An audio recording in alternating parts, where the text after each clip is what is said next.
Mamadou Bowoy Bari a salminama a wiyama anne bismilla ma e yewtere RFI e galle ma RFI Fulfulde. On jarama on fof mi salmini on, mi salmini wonɓe jentade am ɓen fof wonɓe yiwɓe am fof. Iyo kan boiro calcali muɗum ene jokki deftere ɗimmere nde 7 ans après retour au camp Boiro à Conakry yalti hitande yawtude nde Mamadou Bowoy Bari aɗa woni e oɗo saaha yiltaru e leyɗe hollirde deftere nde a yeehi France to Toulouse Bordeaux Paris a waɗi Belgique ne Bruxelles hande aɗan tawa ɗo e Sénégal e ñalaɗe garoɗe ɗi hawnaki ma wat ma hollir deftere nde to Armaton ko adi emin gara e deftere nde haalan min taw holko saabi pelliɗɗa windude deftere nde ngam jangtade caɗele ɗe gurɗa e saaha sokogol ma to Guinée. Si aden heɓi ko komi heɓi ari komi momi duuɓe 35 fewndo mi nanga mi naada kaso mi seedi e mawɓe am ɓen e ɓeygure an nden min soka min letta min tampina buye amen wara Allah waɗi mi yalti mi hetti mi sikki mi tawi be mi holla musidɓe men ɓen fof e aduna on fof ko hombo woni Sékou Touré ko hombo woni Sékou Touré no laamorno Guinée non par ce que yimɓe buyi andamo moƴƴa min tigi hari mi andamo moƴƴa har meɗen sikkude tun c'est un patriote un panafricaniste kono ko ɓaari mi naati kaso mi andi ko hombo woni Sékou Touré ko ɓaari ne natɗa kaso ganduɗa holmo woni Sékou Touré ma en gar hen ko e hitande ujunere e temedde jeenayyi e capanɗe jeeɗiɗi e goho faade hitande ujunere e temedde jeenayyi e capanɗe jeeɗiɗi e jeetati gonɗa kaso holko nannuma toon samin duttima e parcours ma woni ɗo dewɗa a arti Guinée caggal nde janggoyɗa Genève to Suisse a gollima e jagorgal kalfinalngal gollidal e leyɗe goɗɗe ɗum woni ministère des affaires étrangères a ardima kadi haalirde gendi Guinée somi fuujaki ko voix de la révolution a gollima kadi e galle hoorejo leydi ndi e saaha laamu Sékou Touré cakkitiɗa wonde ko député adoma sokede mati golle député ɗe ene humodiri ene memodiri saabi cokeɗa.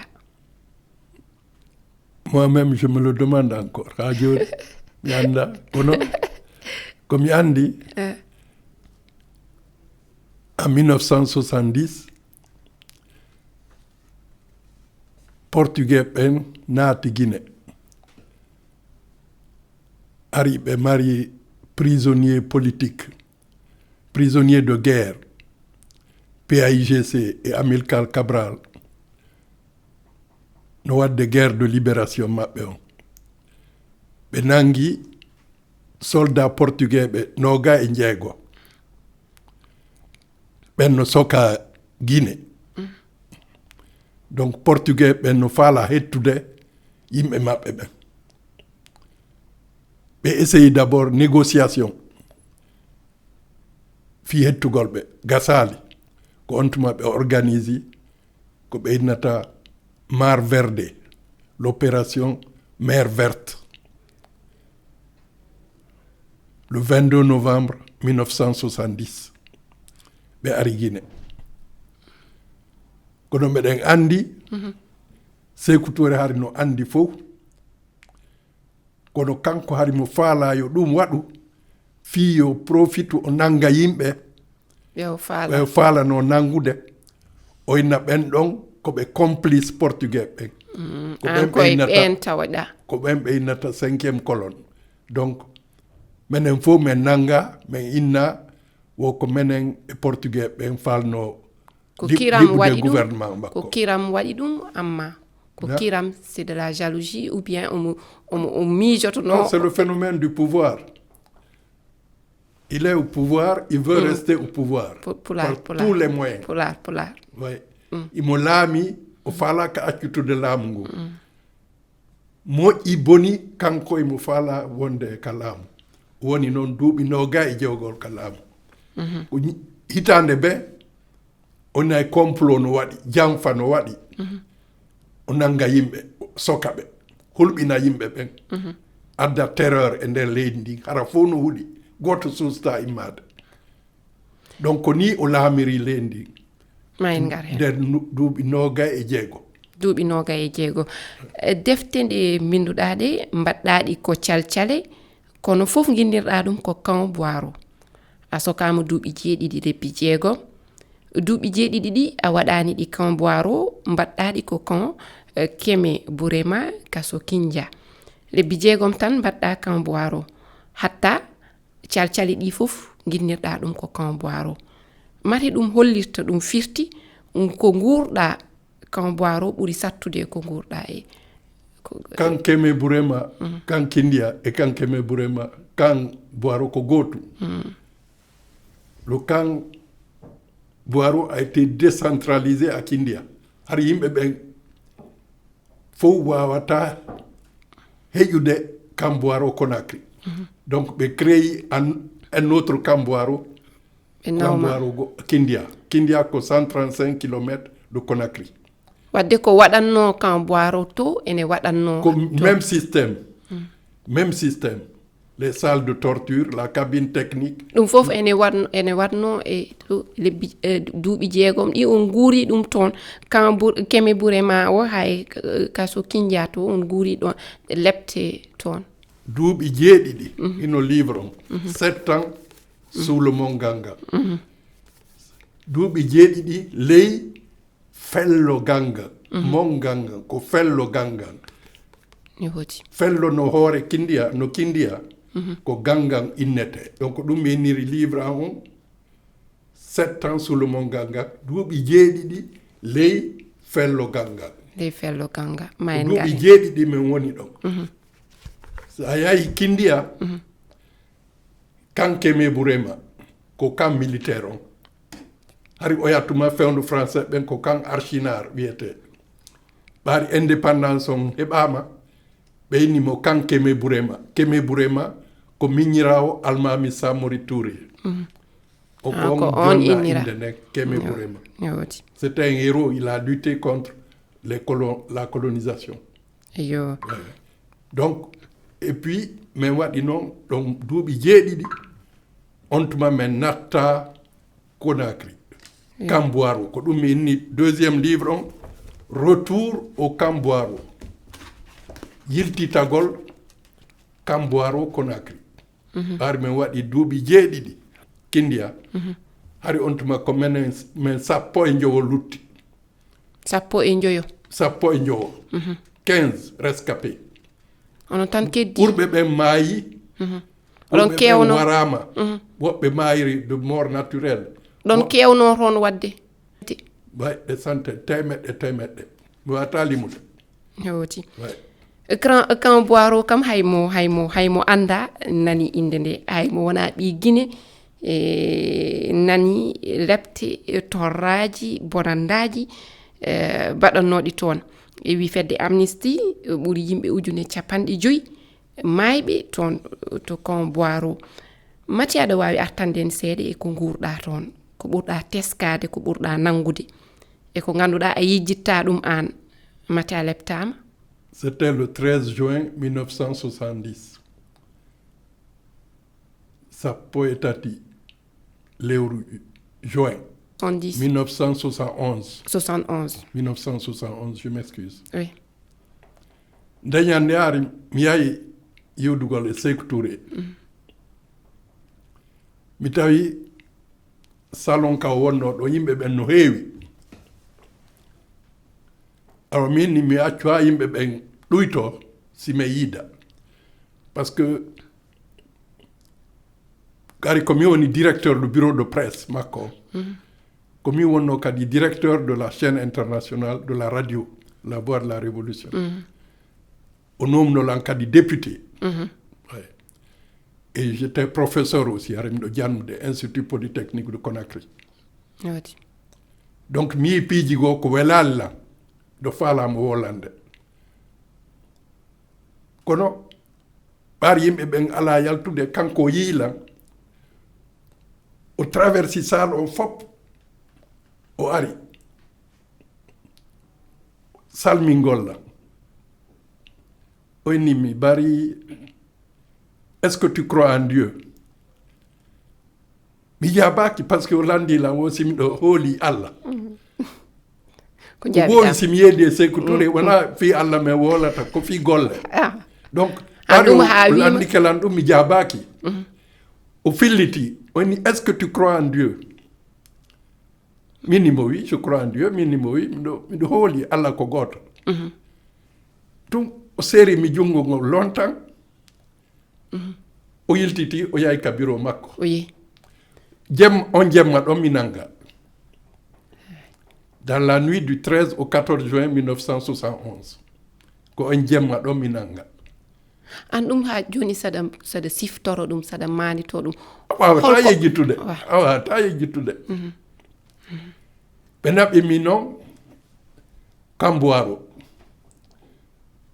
ɓe naadimi e nder cellule une petite salle cellule étroite suudu danki ala ɓittude date ala ɗo leliɗa ala ɗo leliɗa fus ala mi yi tun ka koyen un petit pot ko ɗum tun woni to donc miɗo ronki par ce que min golli ñalorma o fof mi waali ka leydi mi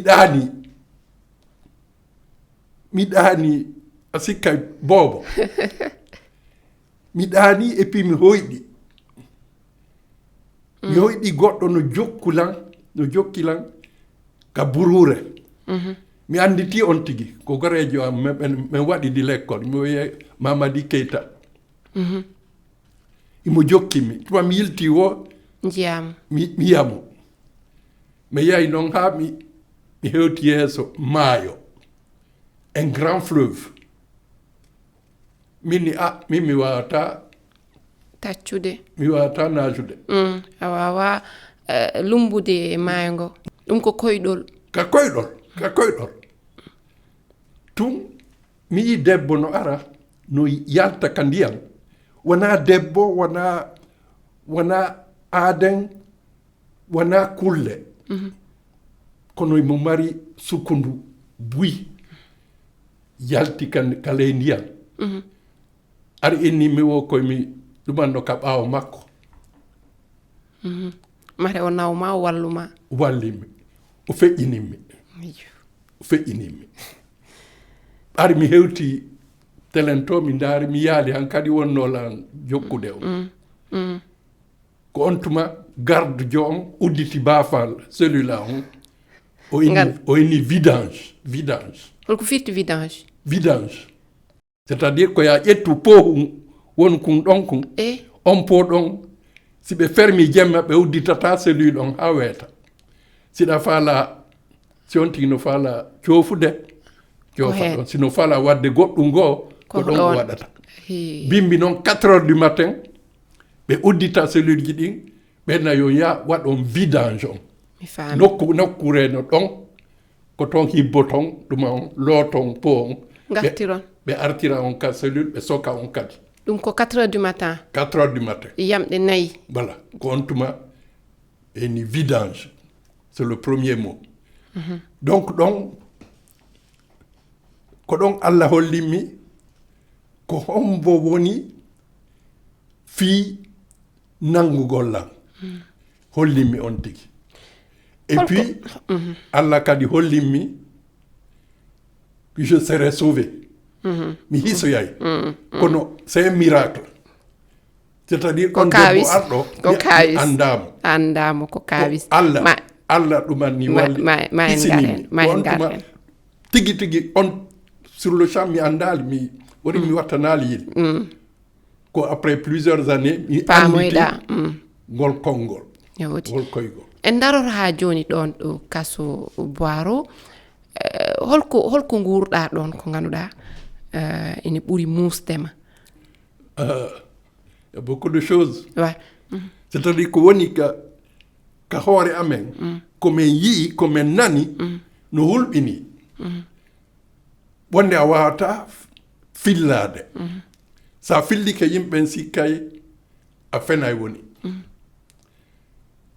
ko yontere men waɗi Kamboiro ko on tuma ɓe naɓi men Kindia ɓe enchaîne men sa bougi minot yon seera ha joni min no ɗo trace ji ɗin 60 plus de 70 ans après ha joni trace ji ɗin no ka ɓandu am min naɓa Kindia so ɓe naɓima ɓaar men hewti Kindia ɓe naɓi men ka camp militaire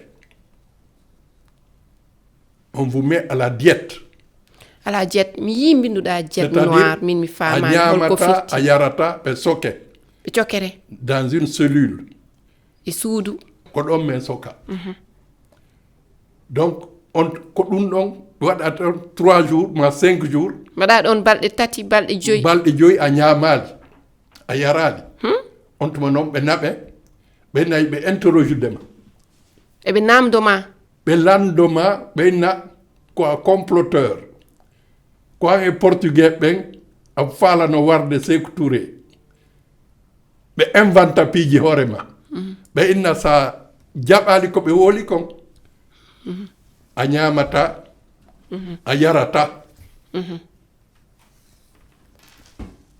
voilà ɓe mbima a ñamata a yarata donc ko ɗum woni torture on tuma ɓe tortura on tigui ɓe naɓe ɓe inna la cabine technique la cabine technique c'est la salle de torture miɗo décrivi ɗo e nder deftere les tortures qu'on subit torture woni lepte torlaji bonandaji lettele ko ɓe mbaɗanno e dow moɗon way e yimɓe ɓen fof wona min tu ko fop nangaɓe Kindia ko woni komi yejjitata hari komin tato sokkida e cellule goto El Hadji Ceerno Ibrahima Ba on hari ko gouverneur d'Alaba miñam makko Ba Demba Ba on ko commerçant et min komin tato dans la nuit du 30 au 31 juillet 1971 ɓe ari ɓe udditi cellule amen on jemma ɓe noddi les 2 frères Ceerno Ibrahima Ba et son frère Ba Demba ɓe ni yo ɓe yaltu ɓe yalti fayi holton 10 minutes après mi nani Ceerno Ibrahima no inna tuez-moi mais épargnez mon frère o inni warelan kono yaafe miñan an warelan kono yaafe miñan an miñan makko ko ɓe nene goto baaba goto on tuma mi nani jipe on ka nder jemma no yaha ko nder on jemma ɗon min andi ɓen ɗon ɗiɗo warama warelan mais yaafe miñan an donc koyo fii mi yomi nanu yafama ko message o addanimmi innugol ɓe waray men hande c'est-à-dire min simi hettike imo faala yomi andi musidɓe makko ɓe hino ko noon ɓe warira ɗum ɗon mi yejjitata a yejjitata ɓaari ɗum waɗi mi acci ñamugol mi acci yarugol hari mi faalaka wurude hankadi miɗo expliqué ka nder livre ɗo woni mi falno wartade holko wallatnoma e saaha nde gonɗa Kamboiro nanguitade mbiɗa hande a faalano ni saabu ko jiyannoɗa no wayi musde no wayi ɓettude ɓerde ma ni a faalano wartade holko wallatnoma tan nanguirade e hayrude wiide ruttade caggal wiide an yomi jooɗo ko mettimi ko ɓuri mi mettude ko ɓaari mi gollaniɓe yimɓe au gouvernement Sékou Touré min gollaniɓe ɓe mbaɗmani min walliɓe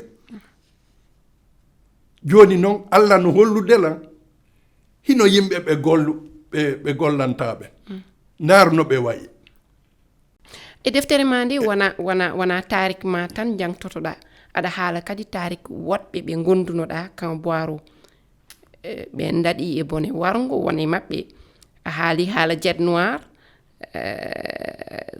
a firi ɗum joni deftere ma ɗimmere nde haɗani tan e lebbi 6 ɗi gurɗa kan boiro ko lebbi 25 tonguɗa hen aɗa yewta kadi tuma nde jaltuɗa kan boiro saha nde gonɗa kaso tini nene ma Maimouna Anne Fatike kañumne e mama ma Daguiya mamu Daguiya ko saha nde gonɗa kaso tinɗa ɗum amma ko ma jaltuɗa nde tinɗa fatude mabɓe no fala artude oya question eyo mo landiɗa landike piiji goo waɗi komi yejjitata yowti jokko ɓe yimɓe ɓe mi wonduno ɗiɗi warama ɗum ɗo mi yejjitata on tuma mi faala wartade kono gasali mi explique ka nder livre mono faala andude jangga e livre on yowti on tuma ɓe naɓimi ɓe ittimi kan Keme Bourema ɓe naɓimi à la prison civile de Kindia si détenu mate ɗon kam ɗon Semori walla c'est la même chose ko takko ɗon c'est toujours à Kindia ko gotum kan militaire on ɗum ɗon ko kan militaire on ko ɗon ɓe torturata yimɓe ɓen kono so si ɓe gayni torturudema ɓe naɓe noon à la prison civile son hewti ka prison civile woɓɓe yaha naɓe waroye luttuɓe ɓen wona ɗon ɓe sabbo ɗon woɓɓe mayirani ka nder kaso woɓɓe sabbo ñande goo accite ma accitetake goto anda donc ɓaari mi hewti ka prison civile de Kindia toon mi tawti goreɓe an goo des journalistes même mon ministre de l'information on kadi ari nangama Alpha Amadou Diallo docteur Alpha Amadou Diallo un médecin e goreɓe an mbuy directeur de Sili Cinéma directeur de la radio Cissé Fodé directeur de Sili Cinéma Louis Aquin, c'était un Ivoirien qui est venu en Guinée après l'indépendance de la Guinée. Ben fo nangan. Haybe ngona bibbe Guinée. Ouais. Arbe wallugol Guinée, fewno Guinée woni indépendant. Ben fo nangan. Holbini. Donc ñande me woni don ha le 18 octobre. Ñande sappo e jeetati octobre 1971. L'arɗo prison Kindia on ari mo jogi liste yimɓe 17 nodda 18 personnes o nodda ɗo yalta ɓeyna yo yaltu ɓe gaccitte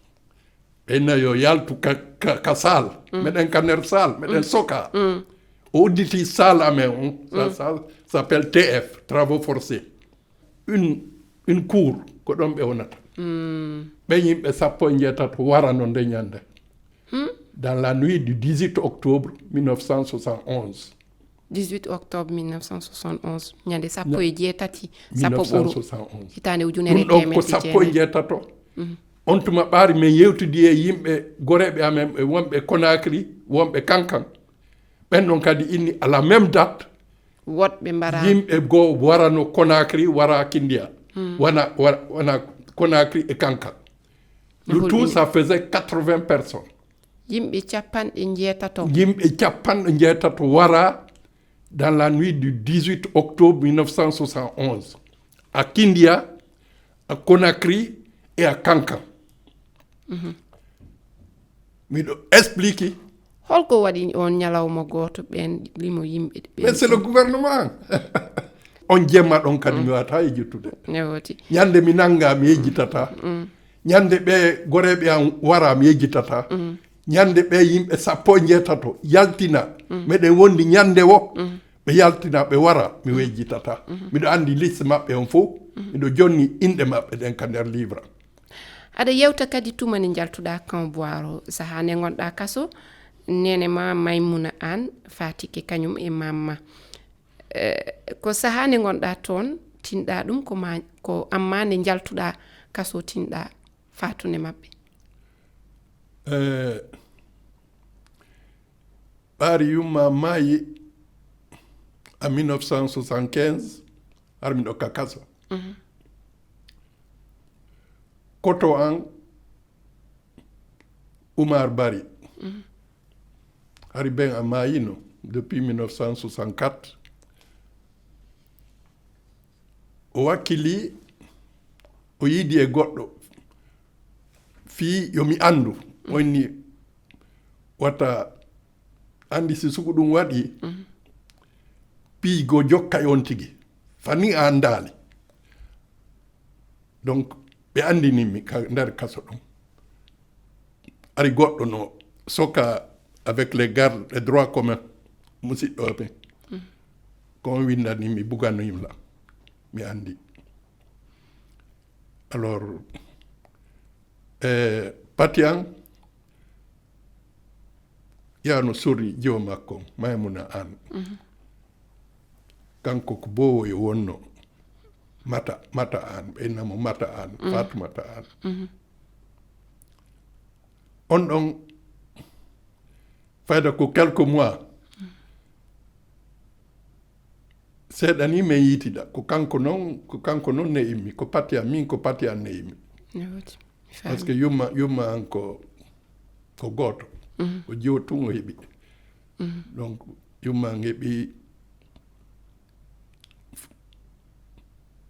ɓiɓɓe 12 jeenayo wuuri e nayo e amen ko Pati amen neyi ne woodi o Pati an mi hoyɗunomo ka nder kaso mi hoyɗi Pati an no wonti jiwo mo laba foti